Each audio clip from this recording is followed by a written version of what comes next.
సరేనా? జై జనసేన, జై జనసేన, జై జనసేన, జై జనసేన. అన్న, పోయిన నెల 14 నుంచి ఎంతో ఉత్కంఠతో ఉన్న ఈ సిచ్యువేషన్ అంటే ఈ రోజుకి పవన్ కళ్యాణ్ గారు గెలుస్తారా గెలవరా అని రాష్ట్రం మొత్తం కావచ్చు, లేకుంటే ఈ పిఠాపురం పైన దేశం మొత్తం కావచ్చు, ఇక్కడే దృష్టి ఉంది. ఈ రోజు పవన్ కళ్యాణ్ గారు 75,000 ఓట్ల మెజారిటీతో గెలవడం జరిగింది కదా, మీరు ఎట్లా అనిపిస్తుంది అసలు? చాలా హ్యాపీగా ఉంది. ఆయన ఇక్కడ అనౌన్స్మెంట్ చేసిన వెంటనే విన్నింగ్ అయిపోయింది. ఓన్లీ మెజార్టీ కోసం కష్టపడ్డాం, అనుకున్నట్టుగా నా మెజార్టీని తీసుకొచ్చేసాం. చాలా హ్యాపీగా ఉంది. ఎంత హ్యాపీ అంటే ఆయన అన్నారు కుంభస్థలాన్ని బద్దలు కొడతానని. 2014 ఒకసారి చెప్పారు, 2019 ఒకసారి చెప్పారు. ఏ పార్టీలో అయితే అన్నాను కుంభస్థలాన్ని కొడతాను నేను, అధికార పార్టీని అన్నాడు. ఇప్పుడు అలా కొట్టి చూపించాడు 3 సార్లు కూడా. చాలా అంటే చాలా హ్యాపీగా ఉంది. మా 21 సీట్లు కూడా క్లీన్ షిప్ చేస్తారు 2 ఎంపీలతో కూడా. మొత్తం ఇంకా ప్రతిపక్షం లేకుండా చేసి ఈ అసెంబ్లీకి గేట్లు తన్నుకుంటూ వెళ్తాడు లోపలికి. ఇదే విషయం మనం మాట్లాడుకున్నట్లయితే రోజా గారు పవన్ కళ్యాణ్ గేట్ కూడా తాకనేమో, దగ్గరికి కూడా రానియమన్నారు. ఆవిడకి మీరు ఏమని సమాధానం చెప్తారు? ఇప్పుడు కేజీఎఫ్ ఎలివేషన్ ఎలా ఉందో అసెంబ్లీలో గన్నబట్టుకుని ఎలాగెళ్తాడో దానికి డబల్తో వెళ్తాడు. ఇప్పుడు గేట్లు వాళ్ళు గట్రా ఏముంటాం, మొత్తం బద్దలసిపోతాయి. సరే ఒకటే, మేము అసెంబ్లీకి వెళ్ళి మాట్లాడాలనుకున్నాం. ఇప్పుడు మాట్లాడడానికి క్యాండిడేట్లే లేరు కదా ఇప్పుడు అక్కడ, ఏం చేస్తాం? అదే మాకు కొంచెం ప్రతిపక్షం లేకుండా కొంచెం బాధగా ఉంది. కొంచెం ప్రతిపక్షం ఉంటే ఇంకా హ్యాపీగా ఫీల్ అవుతాం. అయితే లేకుండా ఇంకా మేము చెప్పిందే చట్టం, మేము చేసిందే అక్కడ రాజ్యం. చాలా వరకు కూడా పవన్ కళ్యాణ్ గారు 21 సీట్లని తీసుకున్నప్పుడు కూడా తప్పు చేశారు, ఆయన కరెక్ట్ కాదు ఇదన్న విషయం చాలా అది వైరల్ అయింది. కానీ ఇప్పుడు 21 సీట్లకు 21 సీటు పవన్ కళ్యాణ్ గారు కొట్టడం జరిగింది. ఎవరైతే కార్యకర్తలు కావచ్చు, లేకుంటే లీడర్స్ కావచ్చు, లేకుంటే వైసీపీ నాయకులు కావచ్చు, ఎవరైతే 21 సీట్ అయినా ఒక చీప్గా చూసినారో వాళ్ళకి ఏమని చెప్తారు మీరు? 21 సీట్లు అంటే మేము ఆనెస్ట్లీ ఆయన నమ్మం. ఓన్లీ కార్యకర్తలను ఫ్యాన్స్ నమ్ముకుని ఉన్నారు ఆయన. మేము మిమ్మల్ని నమ్ముతున్నాను, మధ్యలో వచ్చిన వాళ్ళు నన్ను నమ్మని వాళ్ళు నమ్మనట్టుగానే పోతారు. ఇప్పుడు వాళ్ళు పోయి విమర్శించారు, ఇప్పుడు ఎక్కడ ఉంటారో కూడా తెలుసు వాళ్ళకి. గట్టిగా సవాల్ చేసి చెప్తున్నాం, ఆయన నమ్మినట్టుగానే మన రాష్ట్రాన్ని ఒక గాడిలో తీసుకొచ్చి పెట్టారని చాలా గట్టిగా చెప్తున్నాం.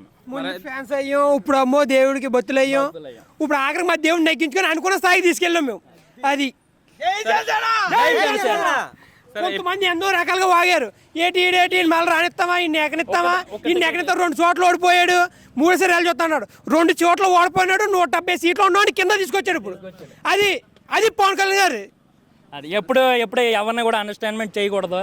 ఎక్కడి నుంచి ఒక టికెట్ కానీ మీకు ఒక టికెట్ వచ్చింది 2019లో చూసి ఇలా యాసాలని చూసి ఒక టికెట్ ఆ టికెట్ కూడా లాగేసుకున్నాను ఎగతాలు చేశారు. ఇప్పుడు ఆ ఒక టికెట్ ఒక్క ఎమ్మెల్యే లేనివాడు మొత్తం రాష్ట్రాన్ని మొత్తం కిందకి తీసుకొచ్చి పెట్టాడు. ఒక్క ప్రతిపక్షం కూడా లేకుండా లోపలికి వస్తే భయపడి ఏం చేస్తారని భయపడేటట్టు చేసాడు మాట. ఉన్న 10 మందిని కూడా అవి కూడా కొట్టుకుని ఆడుతున్నాయి. ఇంకానే వచ్చాక చూద్దాం.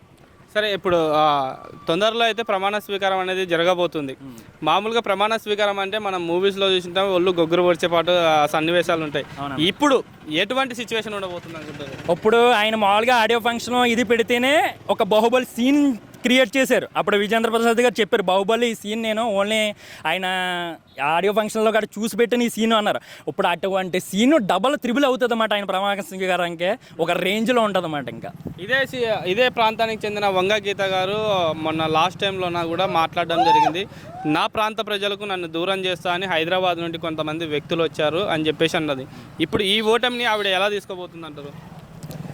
ఆవిడ ఓటమిని ఎలా తీసుకుంటుందని హైదరాబాద్ నుంచి వచ్చినా బయట వచ్చిన ఒక ఫ్యాన్స్గా వచ్చి చేశారు, ఓట్లు వేయించినా కష్టపడ్డారు. ఈయన మంచి వ్యక్తి కాబట్టి బయట నుంచి అందరూ వచ్చి చేసి పెట్టారు. ఈవిడ ఓటమి ఏంటంటే ఈవిడ మంచిగా చేస్తే ఈవిడికి పోటీ వద్దును, నెగ్గపోయినాయి పోటీ వద్దును. కాకపోతే ఆవిడ ఇక్కడికి వచ్చి చేసింది ఏం లేదు ఈ నియోజకవర్గంలో, అదే మైనస్ అయింది ఆవిడకి. ఈ లోపల వాళ్ళ కార్యకర్తలు గట్టాను వాళ్ళే పెద్ద డమాలు చేసేసారు మొత్తం. ఆవిడని ఫస్ట్ ఆవిడ నిలబెట్టారు, వెనకాల మాత్రం గోతులు తవ్వేశారు. అది నేను చెప్తున్నాను. వాళ్ళ కార్యకర్తల ద్వారా ఆవిడ భూస్థాపితం చేసుకుంది అంతే. మొత్తానికి అయితే వైసీపీ పార్టీకి ఏమని చెప్పాలనుకున్నారు? Hello AP, bye bye YCP, hello AP, bye bye YCP. జై జనసేన, జై పవన్ కళ్యాణ్, జై కూటమి, జై నరేంద్ర మోదీ, జై బీజేపీ, జై తెలుగుదేశం, జై జనసేన. Thank you.